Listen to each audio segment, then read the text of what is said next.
दोस्तों, आप सभी के लिए मनोविज्ञान से जुड़ी महत्वपूर्ण जानकारियों को लाया है, जो कि क्या आज हम पढ़ने जा रहे हैं। तो हम लोग आज पढ़ने जा रहे हैं बायोफीडबैक। बायोफीडबैक या फिर इसे कह सकते हैं हम लोग जैव पुनर्निर्वेशन से आप क्या समझते हैं। जैव पुनर्निवेशन की जो प्रविधि द्वारा भी व्यक्ति के चेतन की परिवर्तित किया जाता है। बायोफीडबैक उपकरण द्वारा व्यक्ति की दैहिक क्रियाओं जैसे हृदय गति, तापक्रम, मस्तिष्क की तरंग इत्यादि का मॉनिटर होता है और इन जैविक सूचनाओं को विशेष रोशनी या आवाज़ के माध्यम से व्यक्ति को बतलाया जाता है कि यह पुनर्निर्वेशन किया जाता है। बायोफीडबैक प्रशिक्षण का मुख्य उद्देश्य व्यक्ति को अपनी दैहिक क्रियाओं के बारे में सूचना प्राप्त करके उसमें आवश्यकता के अनुसार परिवर्तन करना होता है। किसमें? तो बायोफीडबैक में। कई मनोवैज्ञानिकों ने अपने अध्ययन में पाया है कि समान व्यक्ति को यदि अपने मस्तिष्क तरंग के बारे में पर्याप्त सूचना दे दी जाती है तो वे अधिक से अधिक अल्फा तरंगों उत्पन्न करने में सक्षम हो जाते हैं। ध्यान रहे कि अल्फा तरंग उस समय व्यक्ति में बनता है जब व्यक्ति आराम या रिलैक्स की अवस्था में होता है। तब क्या बनता है? तो अल्फा तरंग बनता है। अधिकतर ऐसे लोगों जो अल्फा तरंग को अधिक बनाने में सक्षम हो पाते हैं, वे अपने आप को अधिक स्थिर एवं शांतिपूर्ण अवस्था में पाते हैं। मनन मेडिटेशंस ये का अभ्यास करने वाले व्यक्तियों के समान ही ऐसे व्यक्ति अपने व्यक्तित्व पहचान खोजने का अनुभव करते हैं तथा इसमें व्यक्तित्व लोप मतलब डीपर्सनलाइजेशंस की भावना प्रधान होती है। किसमें? तो बायो फीडबैक में। किस लिए? तो यहाँ पे अल्फा तरंग का बात किया जा रहा है। अल्फा तरंग को स्थिर करके उसको अधिक बनाने में वो सक्षम हो पाते हैं। किसको? तो अल्फा तरंग को।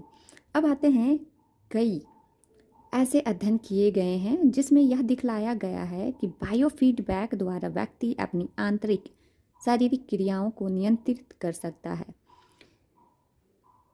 जी हाँ, बायोफीडबैक के अंतर्गत शारीरिक क्रियाओं को भी व्यक्ति शारीरिक हो आंतरिक क्रियाओं को नियंत्रित कर सकता है। ऐसे करने के लिए व्यक्ति के शरीर के भीतर होने वाली जैविक प्रक्रियाओं के बारे में सतत पुनर्निवेशन व्यक्ति को मिलता रहता है। व्यक्ति एक लक्ष्य को अपने मन में स्थापित कर लेता है। जैसे लक्ष्य यह हो सकता है कि किसी खास दिशा में मस्तिष्क तरंग की प्रवृत्तियां करना या शरीर के तापक्रम को बढ़ाना या घटाना, रक्तचाप में वृद्धि या कमी करना इत्यादि। बायोफीडबैक की वजह से ही हम लोग किसी लक्ष्य को प्राप्त किया जा सकता है। जैसे कि कोई भी इंसान होता है कि नहीं, मुझे ये एग्ज़ाम निकालना ज़रूरी है, तो इस दौरान भी वो बायोफीडबैक के अंतर्गत ये भी लक्ष्य रह सकता है। ज़रूरी नहीं है कि यहाँ पर कोई दिशा के बारे ही बताया जाए।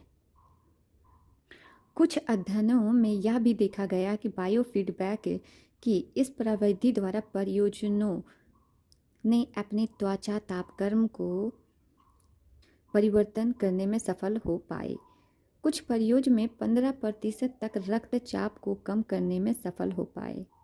यहाँ तक कि हृदय गति को भी घटाने या बढ़ाने में वे सफल हो पाए। आनंद एंड चिन्ना 1961 ने अपने अध्ययन में पाया कि प्रशिक्षित योग करने वाले व्यक्ति अपनी हृदय गति को रोकने का दावा भी कर सकने में समर्थ हुए। सच्चाई यह थी कि साधारण स्टेथोस्कोप से उनका हृदय गति को सुनना संभव नहीं हो पाता था, परंतु इलेक्ट्रोकार्डियोग्राम से यह पता चलता है कि सामान्य से अधिक गति में हृदय धड़क रहा था।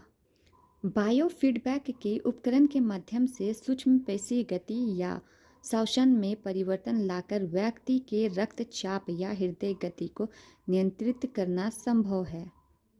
बायोफीडबैक प्रशिक्षण देने से मध्य हृदय गति प्रति मिनट 25 धड़कन तक परियोज बढ़ा सकने में समर्थ हो पाए। इसी बायो फीडबैक की प्रविधि द्वारा व्यक्ति अपनी चेतना में महत्वपूर्ण परिवर्तन ला सकता है। जैसे कि मैंने ऊपर कह चुकी हूँ कि परिवर्तन में ज़रूरी नहीं है कि हम लोग सिर्फ हृदय गति ही, कुछ भी है जिसमें हम अपने बायो फीडबैक के द्वारा ही परिवर्तन लाया जा सकता है। जैसे उच्च रक्तचाप हुआ, माइग्रेन सिर दर्द हुआ, अनिद्रा या हृदय असंगतता हुआ इत्यादि पर भी नियंत्रित किया जा सकता है। ये संभव है, असंभव नहीं। इसी प्रकार से जो बायो फीडबैक है, आशा करती हूँ कि आपको ये टॉपिक समझ में आया।